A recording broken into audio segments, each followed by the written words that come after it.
Paytm அப்படின்னு ஒரு sound. Paytm Paytm Caravan, அதாவது காசு வாங்கிட்டு பேசுறாங்களாம். பேடிஎம் கரோ நடத்த விட மாட்டாங்க. இல்ல நடத்த விட மாட்டாங்க. நீங்க பேசுங்க. நான் சொல்றேன். இல்ல நான் இந்த அரங்கிலிருந்து வெளியேறுகிறேன். நடத்த விட மாட்டாங்க. அனைவருக்கும் வணக்கம். சீப்பு செந்தில், அண்டா செந்தில் என்று அனைவராலும் அன்போடு அழைக்கப்படக்கூடிய தமிழ் கேள்வி செந்தில் அவர்கள் சமீபத்தில் செய்த அடாவடித்தனம் பற்றி நம்ம எல்லாரும் வீடியோலாம் பார்த்திருப்பீங்க. நியூஸ் 18 தொலைக்காட்சியில் நடந்த அந்த விவாத நிகழ்ச்சியில அவர் பேசும்பொழுது பாஜகவினர் எழுந்து கோஷம் அளிப்பதற்காக மேடையிலேயே கெட்ட வார்த்தை பேசிவிட்டு அப்படியே விறுவிறு நிகழ்ச்சியை விட்டு வெளியேற போறேன்னு சொல்லி வெளியே வந்து போன் போட்டு ஆளுங்கள்லாம் வர வச்சு நிகழ்ச்சி முடிஞ்சு வெளியே வந்த பாஜகவினரை எப்படி ஒரு தாக்குதல் செய்ய முற்பட்டாரு. அங்க இருந்த ஒருத்தர் வந்து தாக்குதலுக்கு ஆளாகி ஆஸ்பத்திரியிலேயே அனுமதிக்கப்பட்டதெல்லாம் நம்ம பார்த்திருப்போம். இது செய்தி. இதனுடைய பக்க விளைவுகள், பின் விளைவுகள் என்னென்ன அப்படின்னு நம்ம எடுத்து பார்த்தோம்னா, திமுகவுக்கே ரொம்ப பயங்கரமா இது வந்து பேக் ஃபயர் ஆயிருக்கு. தலைமை வரைக்கும் செய்தி போய் செந்தில்வேல் அவர்களை வாங்குவாங்கன்னு வாங்கியிருக்காங்க. முதல்ல இந்த சம்பவத்துல செந்தில்வேல் அவர்கள் தரப்புல சொன்ன விஷயத்துல எந்த அளவுக்கு வந்து பொய் இருக்கு அப்படிங்கிறத நம்ம கண்டிப்பா டீகோட் பண்ணி ஆகணும். அதாவது இந்த நிகழ்ச்சிக்கு திமுக எதிர்ச்சியா வர்ற அவங்களுக்கு இங்க இடம் இல்லை, உள்ள ஏற்கனவே அரங்கம் ஃபில் ஆயிட்டதுனால இவர்கள் நிகழ்ச்சியை வெளியே இருந்தே வேடிக்கை பார்த்துட்டு இருந்தாங்க. நான் இவர்களை போன் போட்டு வர சொல்லலை அப்படின்னு சொல்லி செந்தில் அவர்கள் சொல்றாரு. ஆனா உண்மை என்னன்னு கேட்டீங்கன்னா, அந்த நிகழ்ச்சி தொடங்கினதே 1/4 மணி நேரம் தாமதமா தொடங்கி இருக்கு.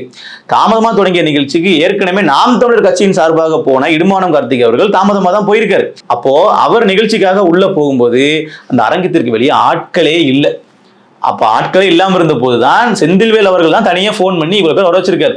ஆனா இவர் என்ன சொல்றாருன்னா, இல்ல நான் வந்து போன் பண்ணி யாருக்கும் வரலான்னு சொல்லல, நான் எதர்ச்சியா வெளியே வந்தேன், அவர்கள் தான் என்னை கூப்பிட்டு ஐயா வாங்க நாங்க நீங்க பேசுறதை கேட்க வந்தோம், ஆனா நாங்க லேட்டா வந்துட்டோம், எங்களை வெளியே நிப்பாட்ட வச்சுட்டாங்க, சொல்லுங்க இப்ப நீங்க ஏன் நீங்க பேசாம வெளியே வந்தீங்கன்னு கேட்டு எனக்காக அங்கன்னு குரல் கொடுத்தாங்கன்னு சொல்லி பச்சையா போய் சொல்லியிருக்காரு. திமுக தோழர்கள் அரங்கில் வந்து சேர்வதற்கு முன்பாகவே நிகழ்ச்சி தொடங்கி விடுகிறது. அரங்குல இடம் இல்லை அப்படின்னு சொல்லி அவர்கள் வெளியே இருக்கைகள் போடப்பட்டு அவர்களுக்கு வெளியில ஒரு எல்இடி டிவி வச்சு வெளியில உட்காந்து வச்சிருக்காங்க. இது எனக்கு தெரியாது, ஏன்னா நான் அரங்குக்குள்ள வந்துட்டேன். அப்போ திமுக சார்பாக என்னை இந்த பக்கத்துல அறிமுகப்படுத்திக்கின்ற பொழுதோ கைத்தட்டுவதற்கு கூட அங்க ஆள் கிடையாது. இது பச்சை போய். அந்த விவாத நிகழ்ச்சி கடைசியா போன ஆள் நான் தான். விவாத நிகழ்ச்சி வந்து ஒரு 1/4 மணி நேரம் தாமதமா தான் தொடங்குது.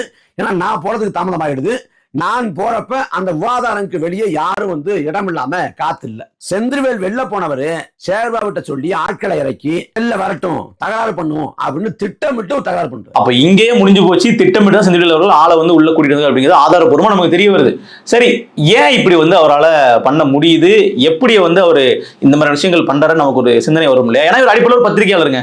இவர் வந்து நீங்க பாத்தீங்கன்னா திமுக ஆதரவாளர் கூட கிடையாது. பண்ற வேலையெல்லாம் பாத்தீங்கன்னா கட்சிக்காரர் விட ஒரு படி மேல்.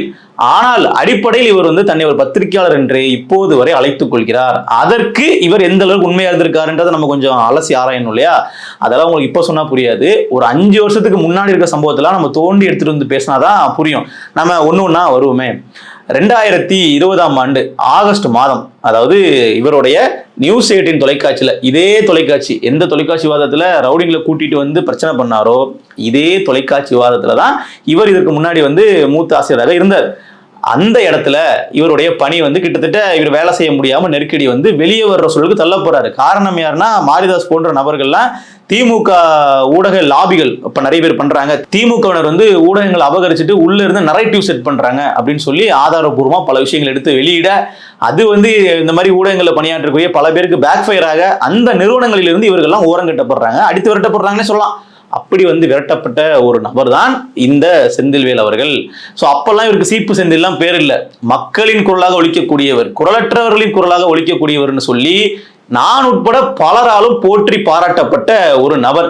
அந்த சமயத்தில் அவர் பேசிய சில வார்த்தைகளை உங்களுடைய கண்முன் நான் கொண்டு வரேன், நீங்க கேளுங்க. நெல்லை மாவட்டத்துல சாதாரண கிராமத்துல ஒரு பெரிய குடும்பம், 7 வீட்டுல ஒரு ஏழை 12ஆம் வகுப்பு முடிச்சுட்டு கடையில வேலைக்கு சேர்ந்து கடை தூத்து பெருக்கிறது, கடையை கிளீன் பண்றது, இந்த மாதிரி கடையில வேலைக்கு சேர்ந்து நைட் வாட்ச்மேனா செக்யூரிட்டியா ஏடிஎம்ல வேலை பார்த்துட்டு மீதி இருக்க மணி நேரத்துல நான் என் கேள்வி கேட்பேன். லட்சங்கள் வேண்டாம், பேருக்கு பின்னாடி இருக்கக்கூடிய கோச்சிங் அரசியல் பிரிவு ஆசிரியர், நிர்வாக ஆசிரியர் வேணாம், எதுக்கு கேட்டீங்களா? நைட் வாட்ச்மேன் வேலை பார்த்துட்டு கூட நான் வந்து மக்களுக்காக செய்தியை நான் சொல்லுவேன், மக்கள் பக்கம் நிப்பேன் அப்படின்னு பேசுறாரு இல்லையா?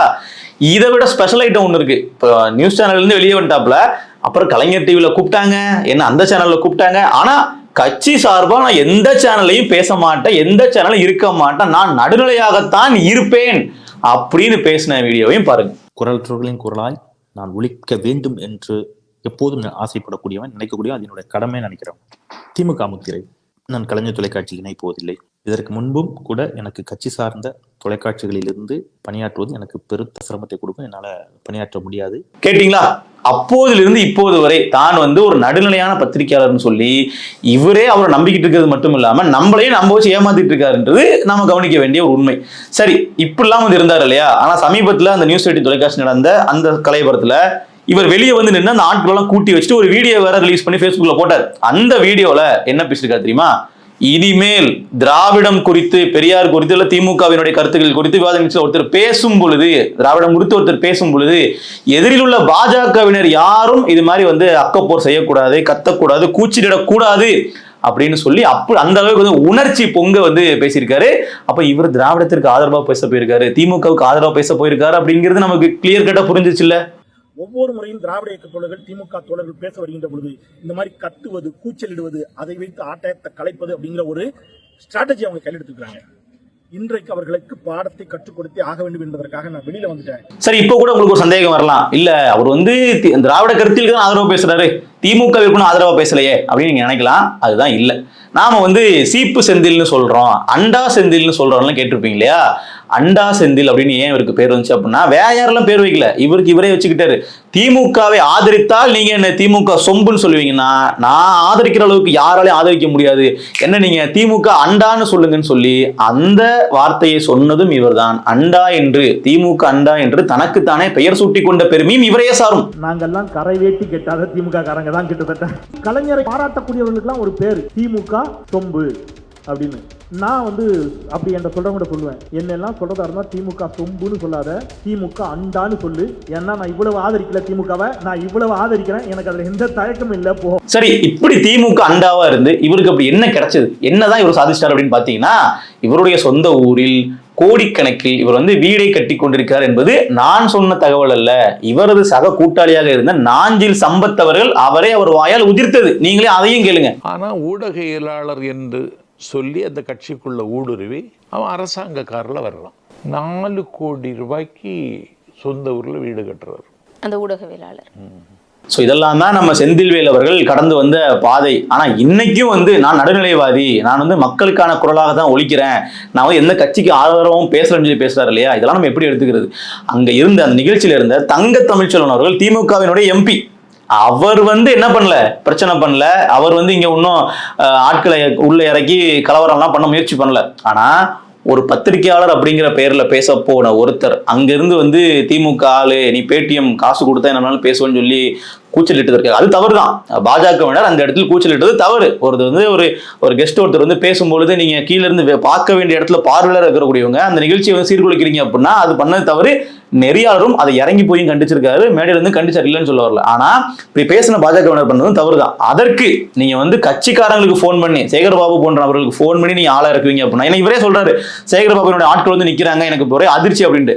இவர் சொல்ற பதில பாருங்களேன், அந்த ஆட்கள் வந்து பேசுறதை கேட்க வந்தாங்க அப்படின்ட்டு. எப்பா அவ்வளவு ஆர்வமா நீங்க அரசியல் பேசுறதை கேட்கறதுக்கு திமுகவினருக்கு அவ்வளவு ஆர்வமா இருந்து வெளியே வந்து நிக்கிறாங்களா? வெளியே வந்து நின்று எல்இடி திரையில வந்து அவர்கள் பார்த்தாங்களாமா, முன்னாடி டிவியில பார்த்துட்டு போக வேண்டியதானே? அவ்வளவு ஆர்வம் இருந்துச்சுன்னா இதெல்லாம் வந்து பச்சை பொய், இதெல்லாம் கேட்கறவங்களுக்கே தெரியும் பொய்ன்ட்டு. இருந்தாலும் அவர்கள் பக்கம் நியாயம் இருக்கிற மாதிரி காட்டிக்கணும், இந்த உடன்பிறப்புகளுக்கு வந்து ஒரு புல்லரிக்கிற மாதிரி ஒரு செய்தியை சொல்லணும் அப்படின்றதுக்காக இப்பெல்லாம் அவர் பேசிட்டு இருக்காரு.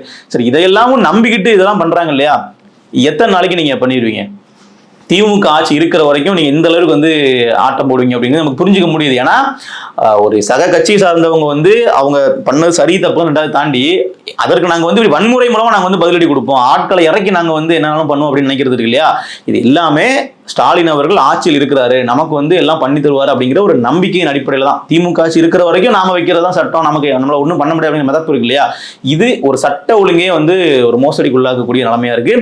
வெகுஜன மக்கள் கிட்ட இந்த பிரச்சனை வந்து மிகப்பெரிய அளவுல அவர்களுக்கு தாக்கத்தை ஏற்படுத்தியிருக்கு. சொல்லப்போனா ஸ்டாலின் அவர்களுக்கே வந்து பாத்தீங்கன்னா அவர் சொல்லுவார் இல்லையா, மத்தளத்திற்கு கூட 2 பக்கம் தான் அடிவிலும், எனக்கு வந்து எல்லா பக்கமும் அடி விழுது, நீங்க பண்ற அலப்பறம் அந்த அளவுக்கு இருக்குன்னு சொல்லி புலம்பியிருப்பாரு. அந்த மாதிரிதான் இப்ப ஸ்டாலின் அவர்களே வந்து புலம்பிட்டு இருக்காரு. இந்த மாதிரியான ஆட்களை வச்சு எப்படி நம்ம ஆட்சியை வர பிடிக்கிறது? நான் வந்து எனக்கு வாக்களித்தவர்கள் வாக்களிக்காதவர்கள் அனைவருக்குமான ஆட்சியை நான் கொடுப்பேன்னு சொல்லி மேடையில பேசுறேன். ஆனா நீங்க வந்து எதிர்கட்சிக்காரனை வந்து இப்படி ஆள் விட்டு அடிச்சுக்கிட்டு இருந்தீங்கன்னா எப்படி நம்ம பொதுமக்கள் கிட்ட ஒரு நல்ல பேர் எடுக்க முடியும்? ஏன்னா பொதுவாகவே வந்து திமுக கட்சிக்காரன் ரவுடிசம் பண்ணுவாங்க அப்படிங்கிறது அனைவர்கிட்டையும் இருக்கக்கூடிய ஒரு சொல்லாடல். அப்ப இவர் போன்ற ஆட்கள் இது மாதிரி விஷயத்தை ஊக்குவிச்சாங்க அப்படின்னா அது ஸ்டாலினுக்கு தான் மிகப்பெரிய சிக்கலா இருக்கு. இன்னும் சொல்ல போனா இதுலயே தலைமையில இருந்து இவருக்கு கண்டனமும் வந்து சொல்லப்படுது. அதாவது இதுக்கப்புறம் இந்த மாதிரி எல்லாம் வச்சுக்க கூடாது, போனோமா பேசினோமா வந்தமான்னு இருக்கணும்.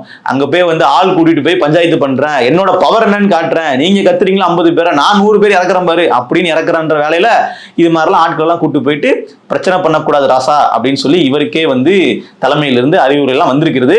ஸோ பொறுத்திருந்து பார்ப்போம் அடுத்த கட்டமா நமக்கு எந்த மாதிரிலாம் கண்டென்ட் கொடுக்குறாரு, இல்லை இவரே வந்து இது மாதிரி சிக்கல் எல்லாம் மாற்றாருன்னு சொல்லிட்டு. நன்றி.